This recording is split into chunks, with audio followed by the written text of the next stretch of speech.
अस्सलामुअलैकुम, मैं हूं महरुख शहरियार। अहम खबर आपको देंगे। आइंदा 2 बरसों में वफाक को तमाम अखराजात के लिए कर्ज लेना पड़ेगा। वफाक को रोजाना की बुनियाद पर 30 अरब से जायद कर्ज लेना होगा, जरा ऐसा बता रहे हैं। दिफाई अखराजात हैं, इसके अलावा वफाक के पास पैसे नहीं होंगे। और कौन कौन से अखराजात इसमें शामिल हैं, बात कर लेते हैं। उमर हयात खान हमें ज्वाइन कर रहे हैं। उमर, बताइएगा।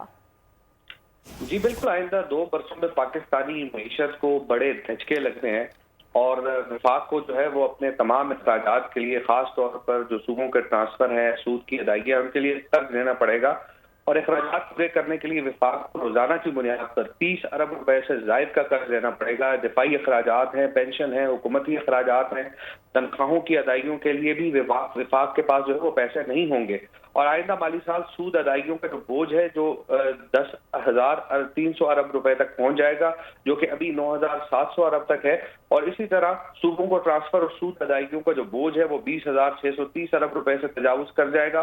सूद अदायगियों NFC अवार्ड के तहत सूबों को ट्रांसफर का बजट जो है वो तेजी से बढ़ रहा है और ट्रांसफर के बाद वफाक के पास 500 रुपए तक बचेंगे।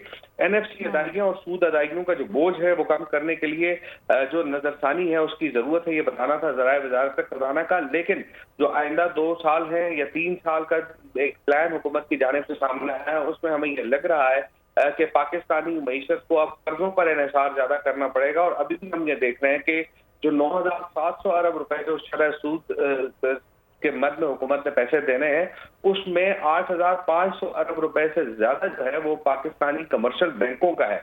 और उसके अलावा तकरीबन 1,000 अरब जो है वो बैरूनी कर्जों पे सूद देना है। तो हमारा जो अंदरूनी कर्जों का हुजम है वो भी ज्यादा है और फिर उसके साथ साथ हमारा जो ऊपर कर्जों पर शरह सूद है वो भी इसी वजह से ज्यादा है। और ये शरह सूद बढ़ने की जो असल वजह ये है कि जो स्टेट बैंक की जानिब से पॉलिसी रेट को 22% पे रखा गया था और अब उसमें कमी की गई है कि 20.5% किया गया है। लेकिन जैसे ही हुकूमत इसको कम करेगी तो कर्जों का बोझ कम हो सकता है। लेकिन जो असल बात यह है कि हुकूमत को इस वक्त 2 चीजों पे बड़ा फोकस करना पड़ेगा। एक तो जो एक्सचेंज रेट है उस पर फोकस करना पड़ेगा और दूसरा हुकूमत को जो शरह सूद है उसको कम करना पड़ेगा। जी ठीक है, यानी उमर आप ये बता रहे हैं एक तो अंदरूनी कर्जे हैं जो कि बैंक्स के जरिए लिए जाएंगे, एक वो कर्जे बढ़ते रहेंगे और इसके साथ साथ पहले ही हम IMF के कर्ज तले दबे हुए हैं, यानी जो बैरूनी कर्जा है उसका भी बोझ मजीद पड़ेगा। अपडेट करने के लिए बेहद शुक्रिया आपका।